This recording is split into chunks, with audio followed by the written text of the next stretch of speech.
Hi everybody. Hiya. Thank you so much for coming. My name is Laura and I work with John Arvin. And yeah, thank you for coming to the talk. This is Beth. You may have seen her on her stall earlier. She's got some beautiful yarns, which you probably know. But yeah, so thank you, Beth, for coming. So Beth's going to tell us all about her process and inspiration, but it's sort of a Q&A, so feel free to ask questions throughout if you want to. And yeah, really excited to be hearing all about Beth. I'm a big fan of her yarns myself, have many of them. So yeah, looking forward to this. Thank you. So, do you want to start by maybe just sort of tell us a little bit about yourself and how you sort of got into telling yarns? Yeah. So I am based on my family farm in Bedfordshire. So I got interested in, I was knitting anyway, and then got interested in yarn production because of the farm and trying to kind of close the loop, which I'm not currently doing because we're not using fleece from the farm, but it is something I'd like to do longer term.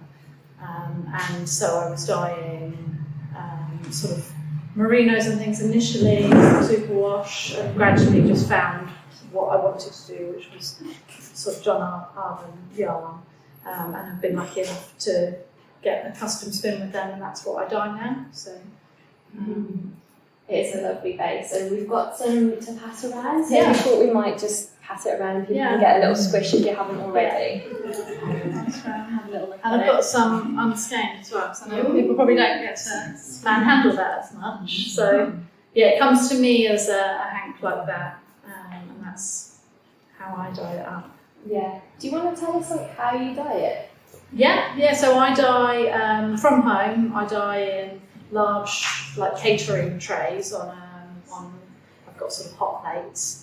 I've taken over a whole room in the house, and I dye about 16 skeins in one batch. And most days I would do a single batch a day because I like to dye it for a number of hours, so I know that the colour's set. And then let it cool completely in the tray on the hob, and it will cool overnight. Then I would wash it the next day. So I'm usually doing 16 skeins a day, but I'm just doing that 4 days a week because I do work in London 3 days as well. So can you take us through the process of dyeing?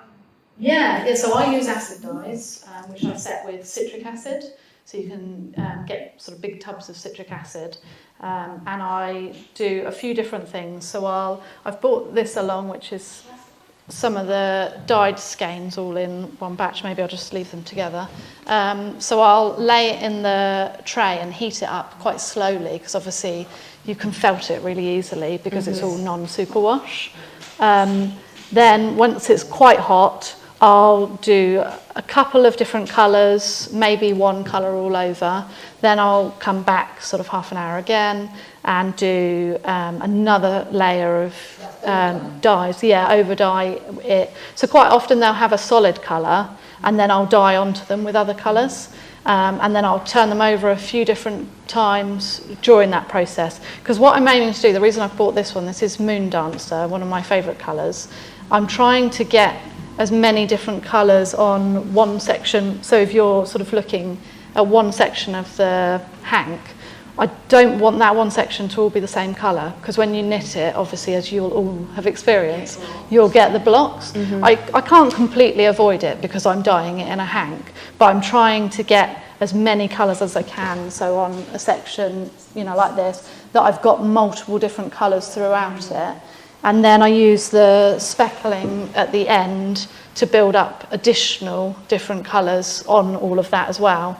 And I'll speckle it 2 or 3 times each skein, turning it regularly. And that's a real skill. There's whenever you look at Beth's yarns, you can see the depth of colour in just one pie. It's you don't get that very often, I think, especially on a non-superwash base as well. I think quite a few hand dyers, sort of indie dyers, will dye maybe either skeins that are just damp and they're working on maybe something like cling film or something and dyeing it, which I think gets you quite condensed sections, or they're working, they're pouring on yarn from a jug, like pre-mixed dye, onto quite shallow water, whereas I have mine quite deep, so it I want an element that I'm not controlling in there, because I like watercolours and Monet, and I like that kind of fluidness.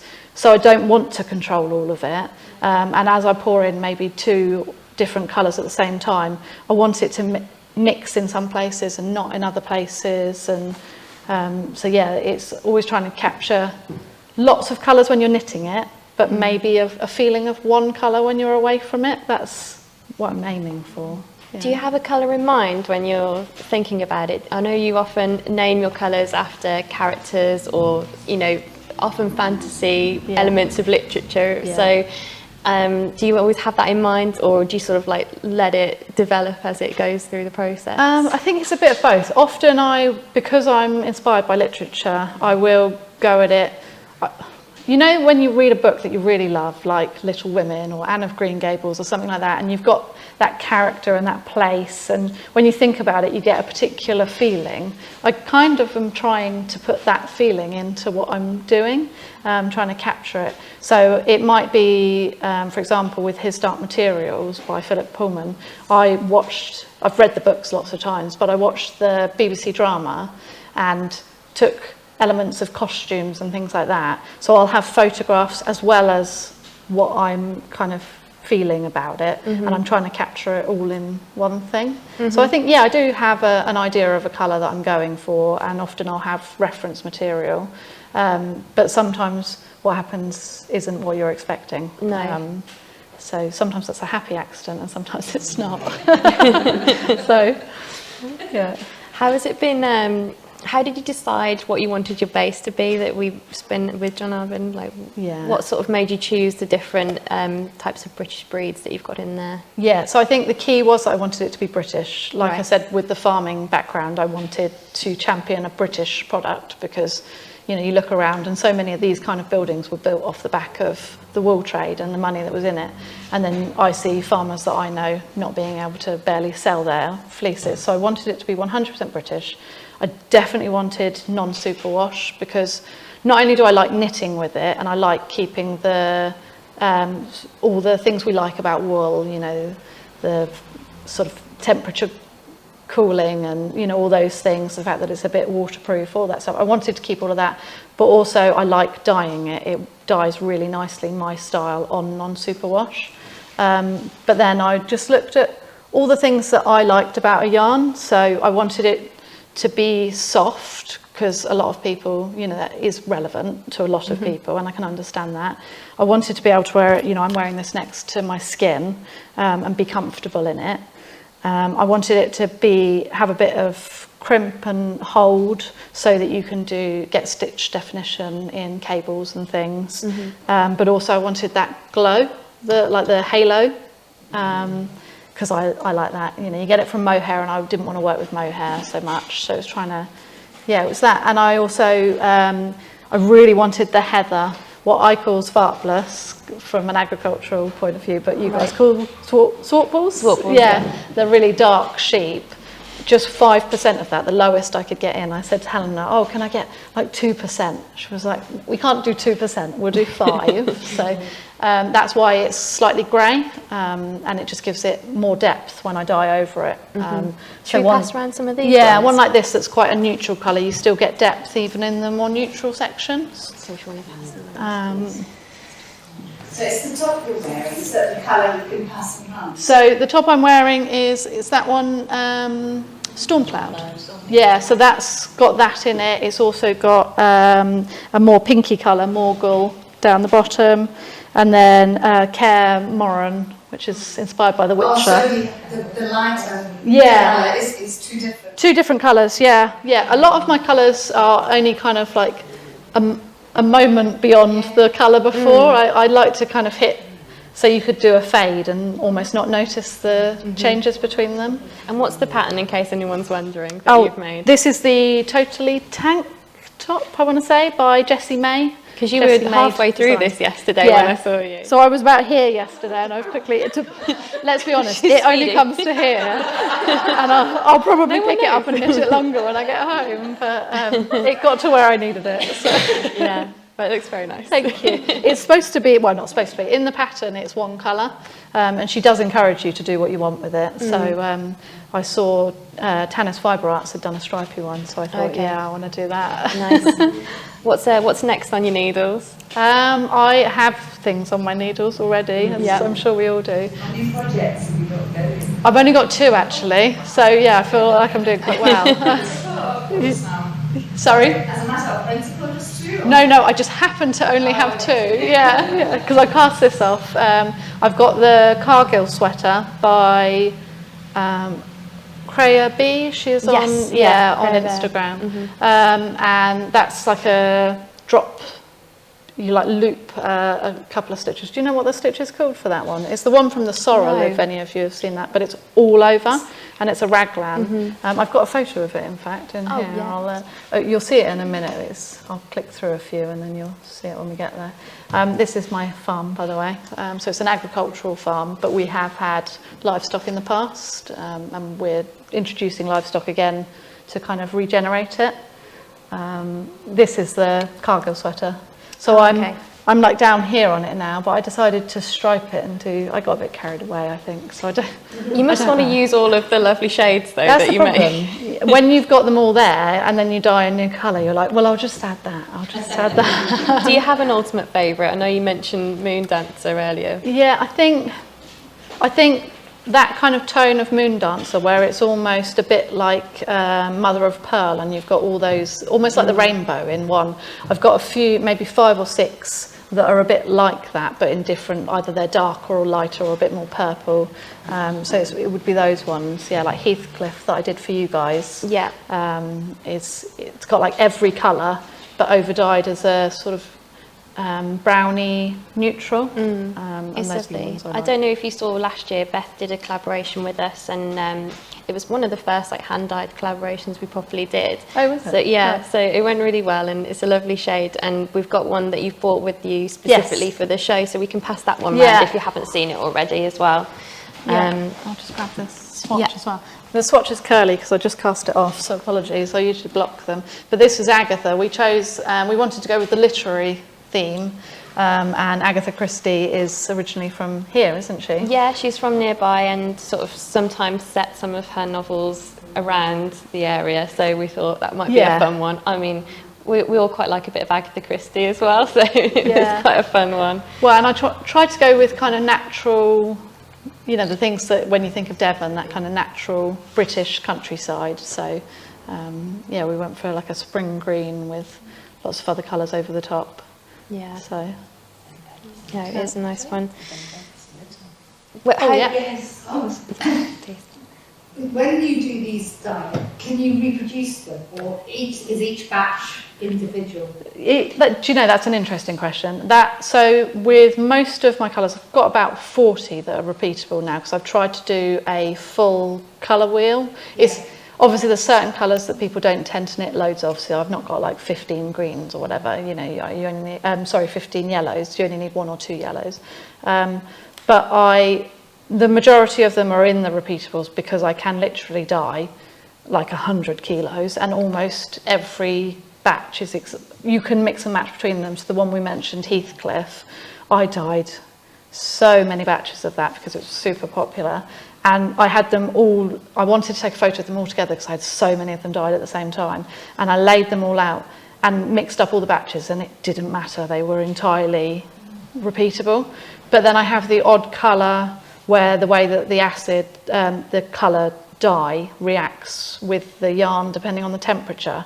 So maybe I'm doing a colour like this, it's a solid colour. It might have 3 or 4 different actual pigments in it. And if it's really, really hot when you put the dye in, certain colours attach very quickly, and certain ones, so I find like yellows, bright pinks, those kind of shades, take much longer to be absorbed by the yarn. So depending on the temperature, you can actually get a difference between batches just because one batch was hotter than the other. But most of the colours I find, you wouldn't know too much batch to batch. really. Do you recommend alternating skeins with your yarn? I think it depends on the finish you want and the colourway. So like I knit quite regularly with things like the Moon Dancer ones that we pass around, the unravelled skeins, and I don't alternate skeins. Every now and again you might see a little bit of pooling in them though, so it depends how much that bothers you, because like I say, I'm working hard to avoid it, but on this one I've not alternated skeins at all, and you can see a tiny bit here. So if I'd have alternated skeins, that would have broken that up. But for me, it doesn't bother me. I'm quite happy with it. So it just depends what what you're looking for. And colours like these ones here, like the solids, or this one that's just got flecks. I really don't think you'd get any point on that where it would pool at all. So yeah, it kind of depends on that. Sometimes I quite like a bit of pooling here and there. It's like, sometimes you think it's part of like the hand dye process, to see how it comes out, but it's a personal preference, isn't it? Really? Yeah. And this one I didn't alternate skeins on, so it depends, and it also depends on your circumference, because I find on sleeves with my yarn I never get any pooling on sleeves at all, whereas you might get a tiny bit at one point in a body maybe. And then obviously something like this you just wouldn't need to, because you're breaking it up anyway with the pattern. And because you've got two colours going on, it'd be crazy to introduce a third skein. Yeah. I suppose you could kind of leave one at the side though, couldn't you? So also I've started now, like with things like this, I don't know how many of you do the spit and splice to join it. So it makes adding extra stuff in easier anyway, doesn't it, if you're gonna. So is that really just two colours you're doing? The Northdale, so it's got the natural yarn as the main colour throughout, and then it's just you're alternating two different colours in with it. So there's this bluey, sort of purpley grey, which is Caraxis, and then Sea Smoke is the other one, and it's got sort of browns and purples and a little bit of blue and gold in it. So it makes it look like there's a lot more happening than is. So yeah. What do you like to make the most out of your yarns? Is it mainly sweaters? Yeah, I think so. I like doing cardies as well, but I think it just happens. So Rachel Ilsley designed these two in my yarn, so I wanted to knit them at the same time that she was releasing them, so that I could sort of showcase it and support her as well. So she designed Evolving in the natural colour, so I chose a dark colour, and she designed Time actually in this colour with the natural as a contrast, so I went lighter, because I know it's difficult for people to sometimes see other colour options, so I thought I'll support Rachel and do other colour options for her.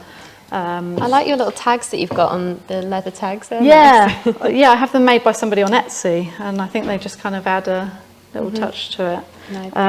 So yeah, I do end up doing a lot of sweaters, but I do cardies as well, and sometimes a shawl. But I was going to ask because I know you have quite a busy life. You've got a family, you've got kids, you've got another job. What does a typical day look like for you as like a yarn dyer? So it depends on the day. So like I said, I'm in London 3 days a week, working in a very corporate setting at a desk. And then I'm doing things at home the other 4 days. So I've got a picture here of the two places that I use at home. But I'll dye usually a batch of yarn every day that I'm at home. I'll be washing the batch from the previous day that I was at home. I'll be scaling up yarn from previous to that and labelling it all, keeping up to date with the website. You're always having to take fresh photos and make sure that it works well, taking photos for Instagram, bit of knitting, you know. So and then I've got 3 boys who are all sort of primary, senior school age. So trying to a few things do some bits with them. Some of that they're starting to learn to knit as well now, which is fun. So that's nice. Yeah. Although they're at that point where you have to teach them every time they want to do it. So. I'm hoping I can get my boys interested when they're a bit older. Yeah, I think the key is that you have to wait for them to be interested. So. Probably, yeah. Yeah. Yeah, I suppose they get to that age where they're like, anything that your parents do is uncool, so... Yeah, yeah. I have a 12-year-old who would never touch any of it, but we have twin 10-year-olds who are still, you know, want to do what you're doing, so that's cute. That's nice. Yeah. Yeah, I saw them yesterday, they're very nice. Yeah, they've actually come down for this, which is nice to see like what I do and why I'm busy doing things at the weekend. So, Do your family knit or spin or have a like element of the craft? my involved? mum and my grandma and my auntie and things all knit, so that's how I learnt to knit from an early age. And I think my mum was quite pleased when I reached a point in my mid-20s where I was like, right, I don't need to come and ask you every time I need to cast on, you know, and things. So yeah, we have that history, but not spinning so much. No. Although I have an old spinning wheel that belonged to my great grandmother, but I was trying to learn to spin on it, and I don't know whether I'm broken or the machine is broken, but something's not working, so I need to go back to that. But Yeah. yeah. I know, I was going to ask you if you have any, if you crochet or spin or... Yeah, I crochet a little Yeah. bit. So I'm actually signed up at the moment to do, I don't know whether any of you know, the Mercery. She does these amazing crochet blankets. I'm signed up for her wallflowers thing. And if you follow me on Instagram or anything over the next, I guess it'll probably be 12 months, you'll see this big blanket that she's designed that I'm going to be doing in my yarn. So yeah, I'm starting to get into the crochet a bit more. Nice, Yeah. nice. Yeah, what in terms of like running your own business, like that must be quite a task in itself. Was that like daunting for you? Was that really hard? What was the hardest bits of that or fun bits of that? Yeah, I don't find it daunting. I love being an entrepreneur. I work for somebody as my day job, and like it's fine, but it's not the way I enjoy working. I love with telling yarns being able to take it where I want to take it. So, you know, like when I want to do the custom spin with you guys, I can follow it exactly where I want it to go and where I, you know, the product that I see it being, I can create. So I really like that. I like the fact that if you're feeling like you want to sit and knit, I can justify sitting and knitting. You know, if you're feeling energetic, then I can get loads done and really dig into it. I like being able to sort of optimize a task. You know, at my day job, I have to be there for 8 or 9 hours, and whether you're done with the job or not, you've still got to sit there, kind of thing. Whereas with your own business, the more you put into it, the more you get out of it. And so every bit of time you spend on it, I feel like I get so much from it. But one of the things that is a bit harder is sort of cash flow of a smaller business. You know, now I'm getting yarn spun with you guys, I've got, I think, 70 kilos of the DK coming next week.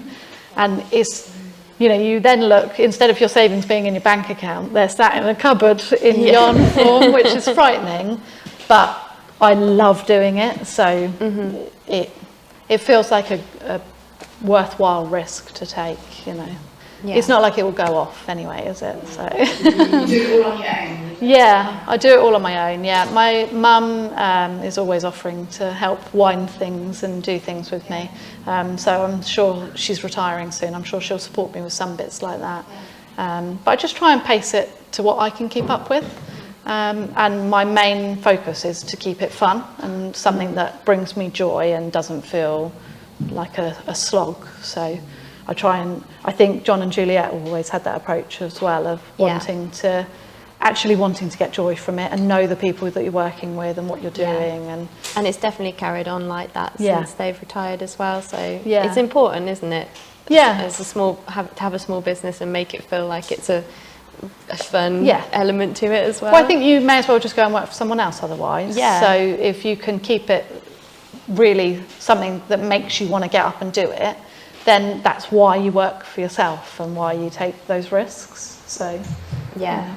Absolutely. Shall we pass out some of the other? Yeah, sure. Have a look at them. yeah. I bought one of these yesterday, if anyone wants to know, and so did Sonia.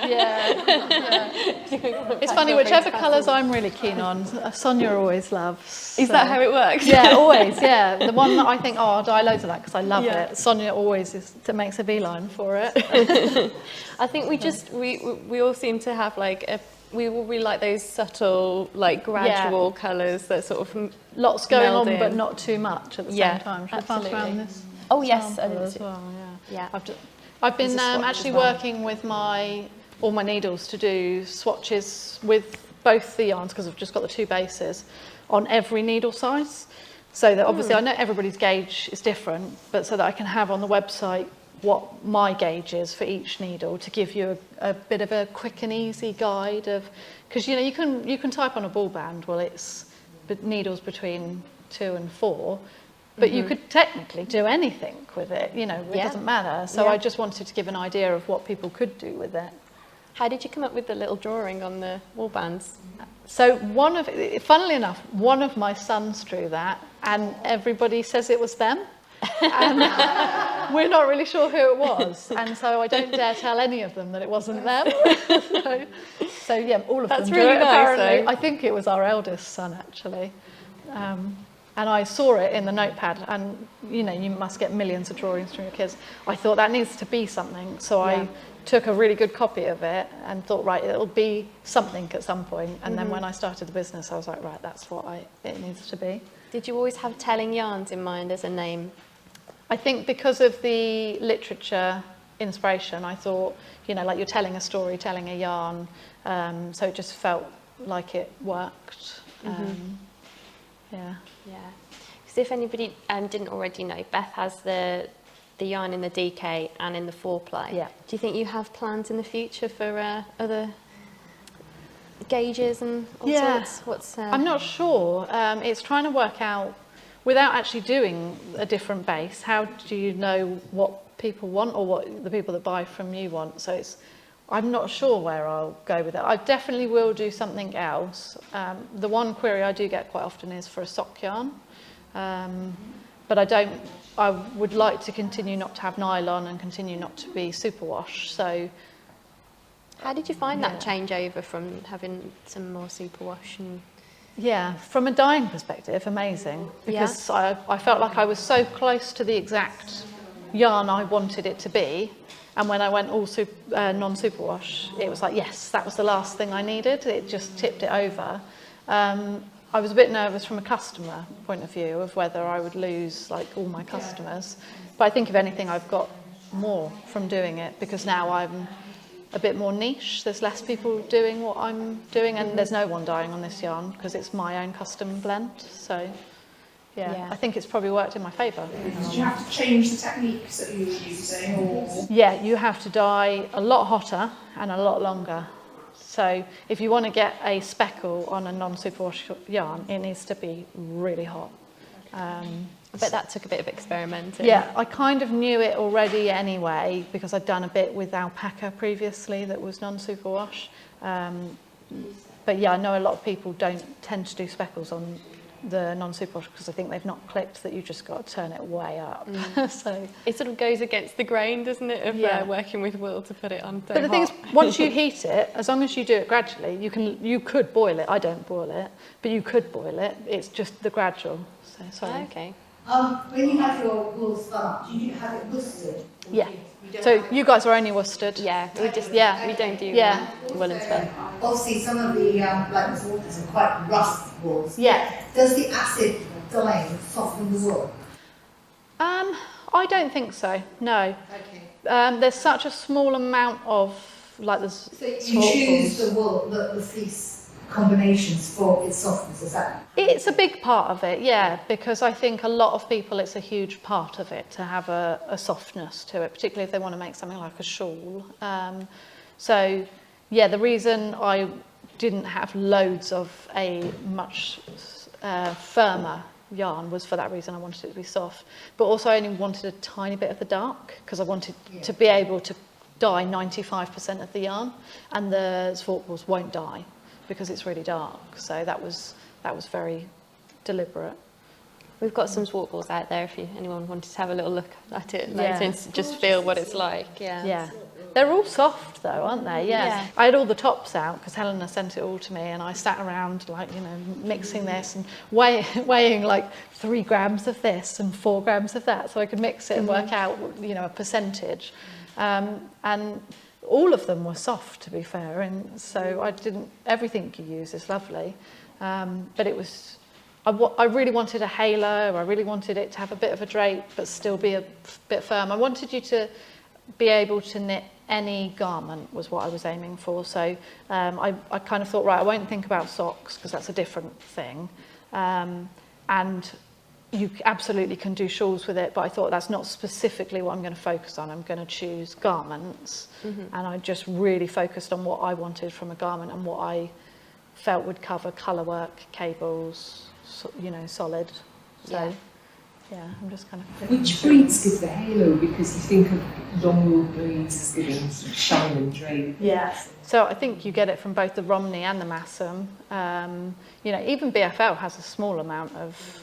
I don't know that you'd call it halo, but it's still, you can see it, yeah, fuzz. So yeah, it's really the Romney and the Massam, yeah. I know that when it's been spun in the mill and like hung up, everyone's like, well, this is a nice one, what's this one? And it's like, maybe we should have something like this ourselves. I remember emailing Helena and being like, could we kind of keep it exclusive if possible? You know? But you don't spin for that many people, do you? So No, not at the moment, no, Yeah. but it's nice to be able to do your yarn, it's Yeah. lovely, and to see it knit up, like when we come and, you know, if we see you at shows and like today, and being able to see it, when like dyed in your beautiful colours, it's lovely. yeah. Well, and it's nice for me as well because I get videos sent to me by Sonia of it, like literally going through the mill. You know, you're on Butler today, you're on this today. Yeah. This is where I'm dyeing. So on the left, I've got my office, which is, I really love dark wood, so it's all very dark, and that's everything dry that's to do with yarn. And then on the right is where I dye, which I've painted pretty much black for some reason. And so I'm always dyeing on 4 trays and using the airer over the top. I'll dry it on an airer, and then I dry it actually in an airing cupboard as well for a full 24 hours, because I just want to know it's completely dry before I... Sorry? You put weights on the bottom. No, I just hang it up, yeah. You have to snap it out when it comes, once it's dry. Snap it out so it's not too... Yeah, because otherwise it doesn't dry nice and flat. You snap it out and just hang it up and it dries. And then, yeah, once it's what you would say is completely dry, I'll move it to the airing cupboard and hang it for another 24 hours before I would skein it and label it. Have you got a book at the moment that you're working with different colours to do with, or what's in your mind at the moment? Yeah, so I've been a little bit inspired by, I do like comic books as well, so I don't know whether anybody's into, I watch a lot of animation films with my kids, and we've just watched the Across the Spider-Verse, which is the most beautiful, if you like animation, it's so beautiful and they're so clever. So I've been inspired by that to do a couple, but kind of I knew the characters originally from the comics as well. Also His Dark Materials I've been doing a bit more with, and I always come back to Anne of Green Gables. My Anne of Green Gables are solid colours, so I try to go with quite nature inspired, quite solid, and because I think you need a few solids in amongst the more variegated ones, and then I do some based on The Witcher, which are really earthy tones, and they're usually fairly solid with a bit of flecking, and then I do like His Dark Materials and things like that where I just go for it and do. I did loads for House of the Dragon. Yes. So yeah.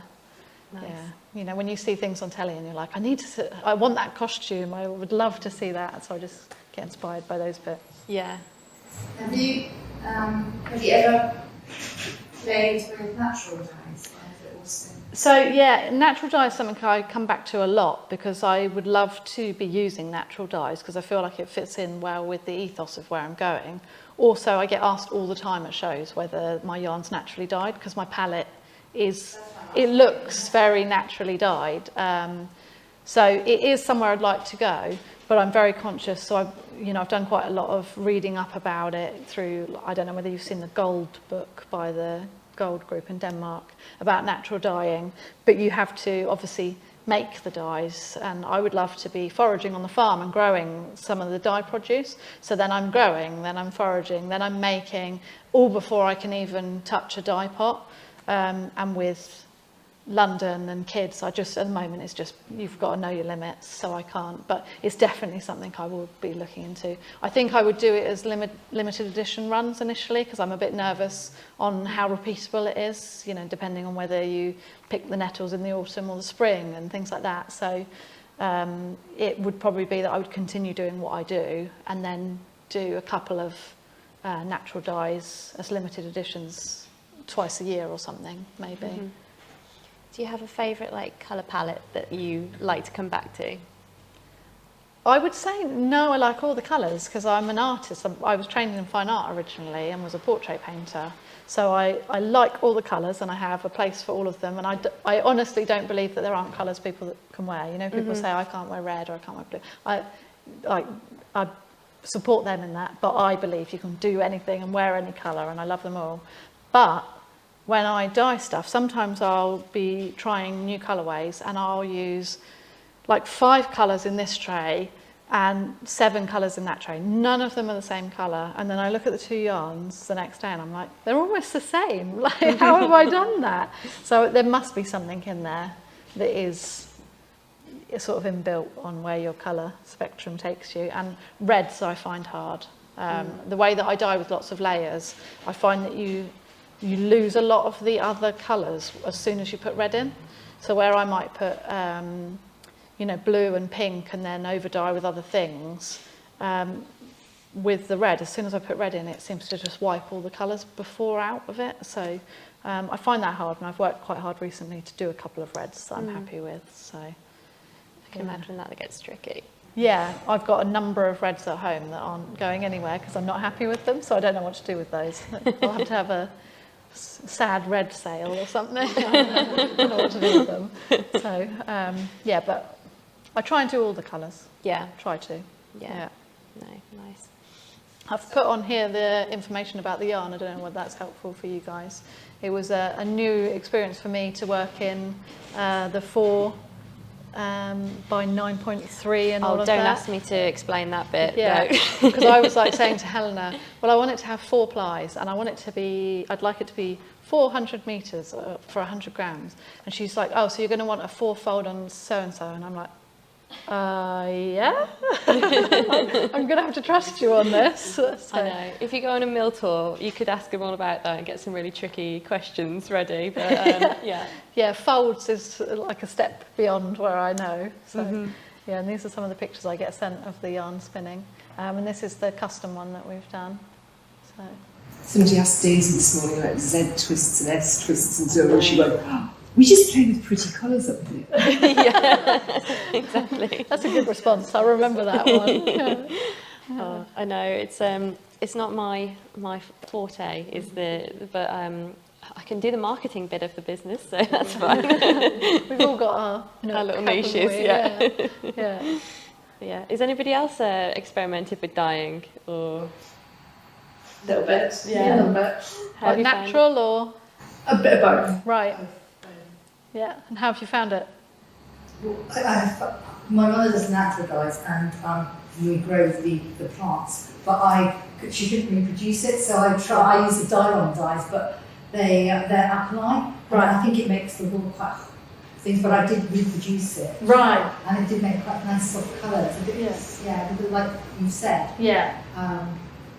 But yeah, I'm playing the acid dyes just to see if I. Acid dyes are fun. I'd recommend it. Yeah. Yeah. We've spun up we've got Paul Dorsets, so we spun up Right. the Paul Dorset. Oh wow! So you've got do the same as you've done, yeah. Yes, you've But got 100%. away. That's the only thing. Right. And it's quite cool. So is that why you're wondering whether the acid would soften it a bit? Yeah. Yeah. I think if anything, it takes the links out. I don't know. My honest opinion would be if I feel so, I prep the natural yarn as an undyed to sell as well as a colourway, and I will heat it and wash it in the same way that I do with the other yarn. I think the natural holds a tiny bit more softness, just a tiny bit more than the natural, than the dyed. And it's got slightly more lust, just a tiny bit, like it will flop a tiny bit more in the skein, just a tiny bit. The only thing is when you wash the wool, do you wash it with an alkaline detergent. I would just wash it with a wool wash, just a tiny The bit. wool- Yeah. Yeah, wool. Yeah. Yeah, but like the tiniest amount. Yeah. So, how have you found dyeing? Good. For me, it's the notion of clearing out the kitchen to put out the dye stuff, to do the dyeing, and then clear the kitchen away again. That makes it something that I don't do very often. But I definitely like the layering and adding while it's still in the thing. Yeah. So like dyeing onto it and then like looking at it and then See putting what it back in happens. and adding a bit more. And that kind of, I like that you've got a bit of control, but a lot of it's up to the chance. Especially in what I'm doing, like small scale stuff, like 3 or 4 skeins at a time, maybe. It feels quite creative, I think. Like, I used to do these paintings that were quite abstract, where I would pour acrylics and add in like other sort of mixed media, like sort of not glitters, but really subtle lusters and things. And I would have it out. I had to stop because the kids were always trying to poke it. Like, but I would have these huge canvases out on the floor for sort of 3 weeks, and I would come back maybe for 20 minutes each day and just tip it a little bit because it had a lot of paint built up on it, and you could just tilt it and then add a little bit here and add a bit there. And I think that's what I get from the yarn, because I can just keep, you know, a little bit there and add a speckle, add a, you know, over dye on that. So Do you still paint? I do a little bit, but it's difficult because once you get set up, I think, you know, with the dyeing, it's quite a fairly fast process. The actual me actively dyeing, although it takes a long time over, you know, to get through the whole process. Whereas with painting, I feel like I'm just getting into it an hour and a half in. And then you've got to stop and do something else. Yeah, who's got 3 hours to sit down when they've got small kids? So, yeah, I'm not so much at the moment, but I'll come back to it. Did you say you studied painting? Yeah, I studied fine art in London at the St Martin's University. So, yeah, I guess that's where the love of colour comes. Because I kind of look at a colour and I think, oh, well, it's got a bit of this and it's got a bit of that. And obviously you would use these 5 colours to make that.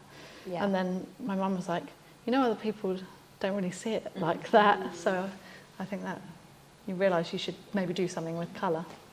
If someone just fancied trying out a bit of dyeing at home on their own skeins, what would you say would be a good place for someone to do a little bit of experimenting? How could they start? In what way? Like what? So say if they were just at home and they wanted to try a bit of yarn dyeing. Yeah. Is there a way they could do it just?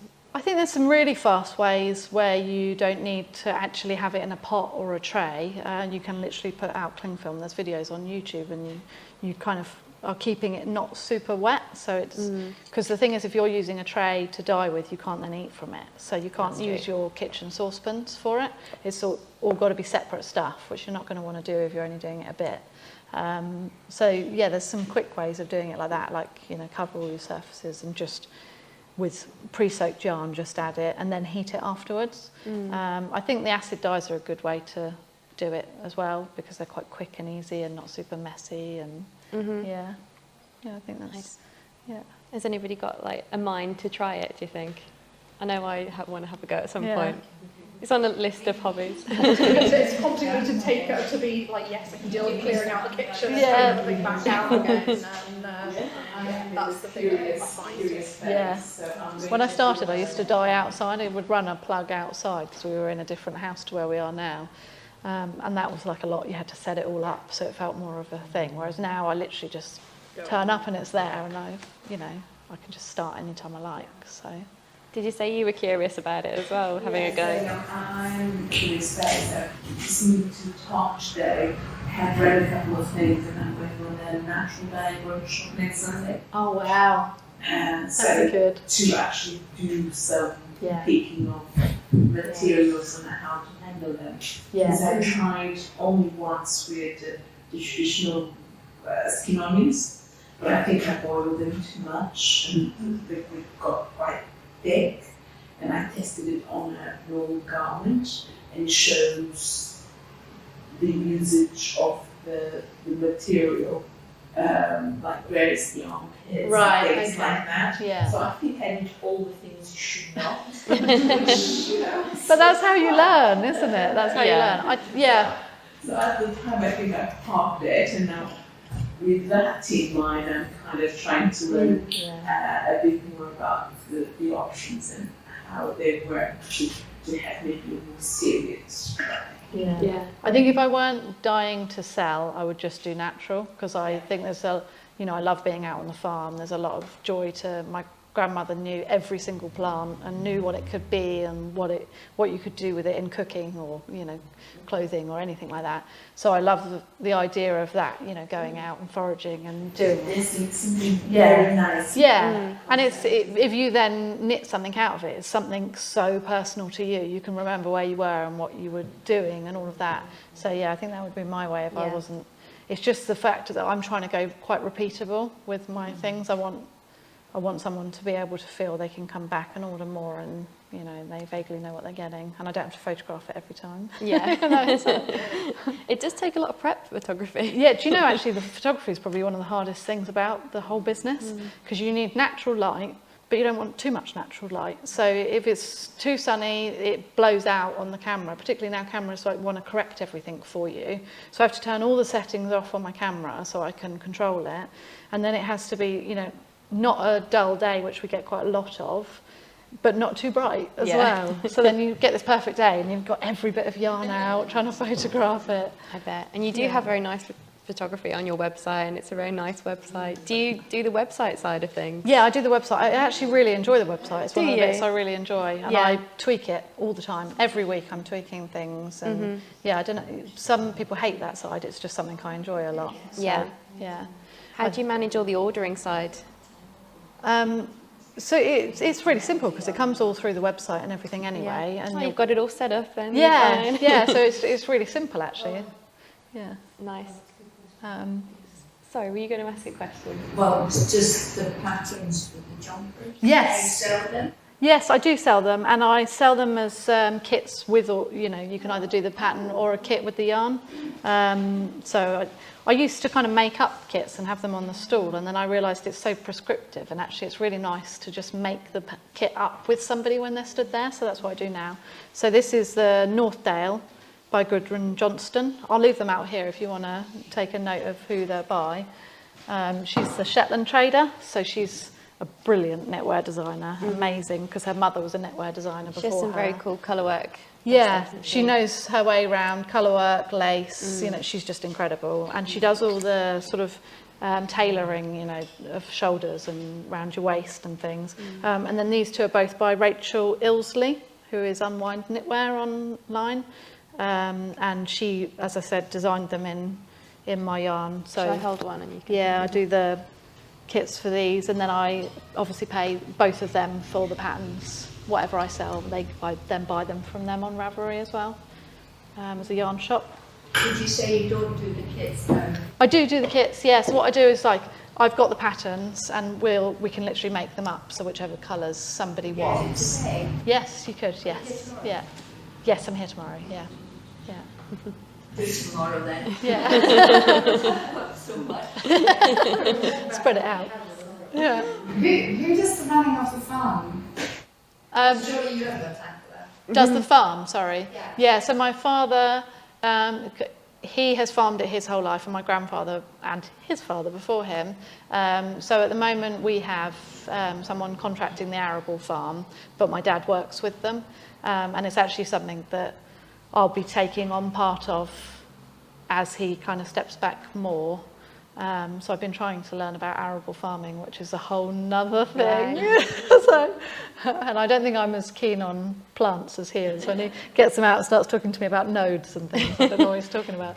Did you say you were going to introduce livestock again? Yeah, so my dad's really interested in regenerative farming, which is essentially going back to how we used to farm and moving away from industrialised farming and taking the pressure off the land, so that you're relying on the soil to actually have the health and the nutrients in it, and all the bacteria.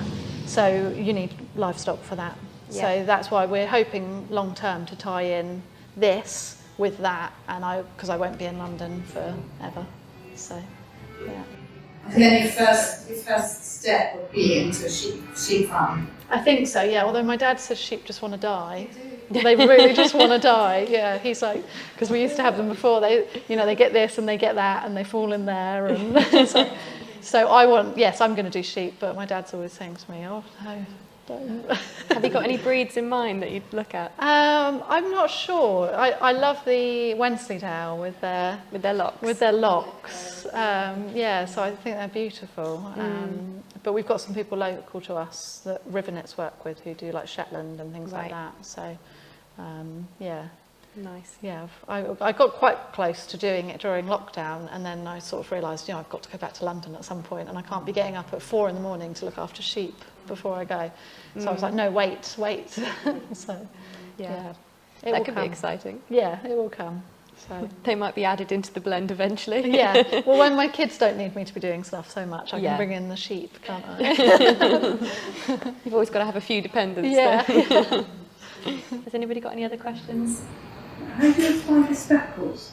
Sorry? How do you apply the speckles? You literally get the dye pigment itself, the powder, and I use like a different size tea strainers, and when it's really hot and you've got the acid in there because you've got the dye and things in, you just go over sort of tapping your tea strainer over, so it's all you don't have loads of control. There's certain colours that want to fall through your tea strainer really quickly because the pigment's really thin, really tiny grains. So I have to put tiny amounts and really be careful. And then other ones you can put a big block in and hit it merrily. So, but that's like the last bit, and then you need to leave it for them to set. So you'll leave it for 20 minutes or so before you move it in any way, because otherwise they would just mix in and become a dye. Sure. Yeah. No. And as we said, after the talk, we'll leave all of the samples so you can come and have a little look if you wanted to have a feel of how it all knits up. And obviously we've got all the samples at the back of the room as well if you've missed any. But yeah. Has anybody else got any other questions? Where do you get your dyes from? I now buy them from a wholesale place, but they're jacquard dyes. Yeah, so you can buy them in small pots at like art stores or even Amazon, but I buy huge tubs now from a UK supplier. And you have just started wholesaling yourself, haven't you? Yeah, I wholesale my yarn as well now, so it goes to Stitches and Cream in Falmouth, down by the sea. It goes to Beautiful Knitters in London, and I've just sent huge amounts over to Canada to the Knitting Loft. So yeah, that's been fun. That's a new. That's been interesting to navigate. Yeah, going from dyeing a little bit to somebody being like, oh, we'll have 400 skeins, and you're like, oh my god, how many days is that? Right, I need to work this out so that I'm being realistic with my time scales. And then I had to come to Helena and say, right, I just got 100 kilos of yarn. Well, I need another 50. Helena's like, oh, where can we squeeze that in? Yeah. She was very kind and squeezed it in for me. Oh, yeah.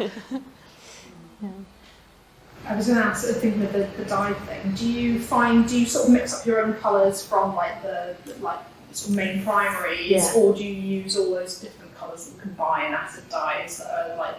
Yeah, so I've bought every colour you can use. I know certain ones I never touch because then you can heat it to any temperature you want, put any amount of citric acid in you like, and I cannot get it to stop bleeding. It will always want to bleed a bit. So like emerald is a colour that I don't touch ever.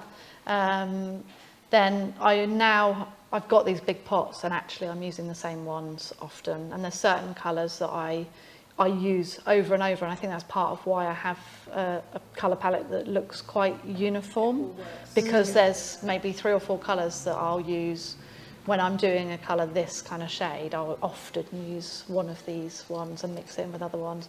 Or like I did this colourway, the alethiometer, which is a blue with lots of browns and sort of golds and things on it. And I loved it so much that I've then done that in green and in red. So I've done the base colour as like a green, but use the same other colours. You end up with a core favourite and ones you hate.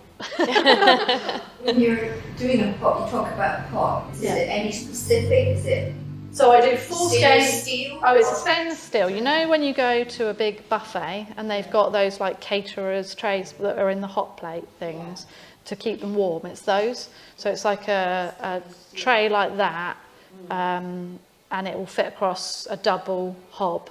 So I've got one, and that has 4 skeins in it, and then I've got 3 more of those, so 16 skeins across. Is it an water bath? So I don't use a water bath, no. It's literally straight on the hot plate.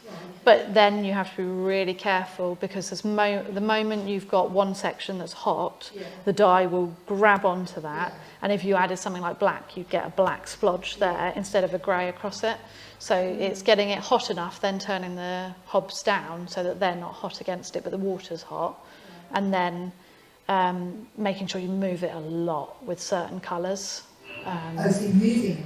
Yeah, not like sloshing it around, but like so I've got like a cable tie across each. The skeins are at the backs, but you know, like you've got the hank. I'll put a cable tie on, and I'll pick up the 4 cable ties, add the dye, put it in, and then I'll pick it up, and I'm turning it to make sure where there's hot bits, different bits of yarn are going on it. Because the moment you take your eye off it, you'll end up with a section that's particularly blues will catch really fast. So, yeah. I know that we were really happy that you could come to the Mill Open weekend, but do you go to other shows often, Beth? Yeah, I do a few, so it's kind of working out what fits in with life as well. So I go to Unravel a lot because it's fairly close to me. I'm in Bedfordshire. I'm hoping to go to Wonderwool at some point. Yeah, because everybody loves that. Everyone that's here loves it, so it seems ideal for me. I've done some like East Anglia Yarn Festival and things, but I think they're more it was a good show, but I think it was more on the superwash focus. So what is superwash? So they treat the yarn so that the bits, the sort of fluff around it, the hairs on each of the fibres is kind of either cut off or coated. So it might be that it's been bleached to literally like sort of singe them off, or it might be that it's got a coating of some sort on it. And that means that when you wash it, the fibres don't catch on each other and the teeth don't catch, so it won't felt. So you could still ruin it, definitely, by washing it in the washing machine. But I definitely have with mine yeah, before. yeah. It's that people say machine washable. I don't think wool's ever 100%. Not this kind of wool. But it's the colours that suffer most. Yeah. I think the garment looks a bit more tired as well, doesn't it? Yeah. So maybe it depends on the wash though, because I would put this wool through a wool wash potentially on like almost off as a garment and not be too worried. But it depends on your washing machine. So yeah. And yeah, when you knit with it, it's different. I like to knit with non-superwash, so I therefore like to dye what I want to knit. But also the way that I dye looks good on non-superwash because it takes it differently. So yeah, because if you've got a superwash yarn and you put dye in, it will literally absorb it in seconds, whereas the non-superwash takes a lot longer. So you can't get, well, you can get the sort of watercolory pastels, but not as, it's much easier on the non-superwash actually to get that. So. Have you ever tried other fibres? So you mentioned alpaca before. Yeah, so that's probably the main one. I like wool. Yeah. Just, I think it's the British farm girl in me. Yeah. So I like wool. I'm not against any of the others, but just wool is the thing I really enjoy. Yeah. Yeah. Has anybody else got anything for Beth? Lovely. Well, thank you so much for coming and joining us, and thank you so much, Beth, for coming and I hope taking it's been your time. interesting. It seems absolutely. uninteresting when it's you, doesn't it?